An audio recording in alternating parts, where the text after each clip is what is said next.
यवतमाळकरिता आज एक अभिमानास्पद क्षण आहे। केंद्रीय लोकसेवा आयोगाच्या म्हणजेच UPSC 2024च्या अंतिम निकालात यवतमाळच्या 2 होतकरू विद्यार्थ्यांनी घवघवीत यश मिळवले आहेत।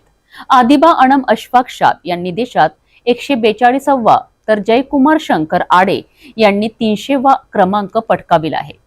या यशाने संपूर्ण यवतमाळ जिल्ह्याचे नाव उजळले आहे। केंद्रीय लोकसेवा आयोगाच्या नागरी सेवा परीक्षा 2024चा अंतिम निकाल मंगळवारी 22 एप्रिल रोजी जाहीर झालाय।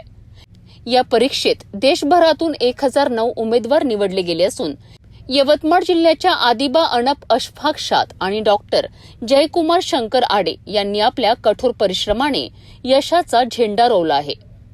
आदिबा यांनी संपूर्ण भारतातून 142वा क्रमांक मिळवलाय, तर जयकुमार यांनी 300वा क्रमांक पटकाविलाय। आदिबा अनम या यवतमाळ शहरातील कळम चौक परिसरात राहणाऱ्या ऑटो चालक अशफाक अहमद यांची कन्या आहे।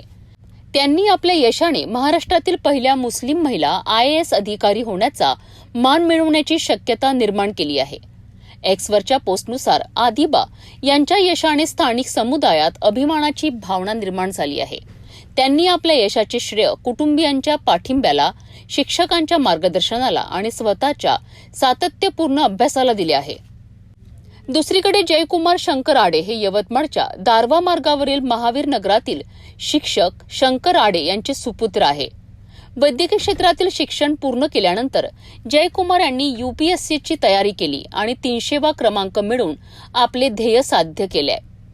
एक्सवरच्या पोस्टनुसार त्यांच्या यशाने यवतमाळमधील तरुणांमध्ये प्रेरणा निर्माण झाली आहे। या दोघांच्या यशामागे त्यांचे कठोर परिश्रम, सातत्य आणि ध्येयनिष्ठ हे मुख्य घटक आहे। आदिबा आणि जयकुमार यांनी यवतमाळच्या सामान्य कुटुंबातून येऊनही देशातील सर्वात कठीण परीक्षेत यश मिळवले आहे, ज्यामुळे ते इतर विद्यार्थ्यांसाठी प्रेरणास्त्रोत ठरले आहेत। यवतमाळचे खासदार आणि स्थानिक नेत्यांनी या दोघांचे अभिनंदन केलेत। महाराष्ट्र प्रदेश महिला काँग्रेसच्या अध्यक्षा संध्या सव्वालाखे यांनी आदिबा यांच्याशी व्हिडिओ कॉलवर संवाद साधून त्यांचे आणि त्यांच्या कुटुंबियांचे कौतुक केलेत। आदिबा अनम शाद आणि जयकुमार आडे यांच्या UPSC मधील यशाने यवतमाळसह संपूर्ण महाराष्ट्राचा गौरव वाढवला आहे। त्यांचे हे यश तरुणांना कठोर परिश्रम आणि ध्येयनिष्ठेचे महत्त्व अधोरेखित करते। यवतमाळकरांना हा अभिमान इतर विद्यार्थ्यांसाठी प्रेरणादायी ठरेल, यात शंका नाही।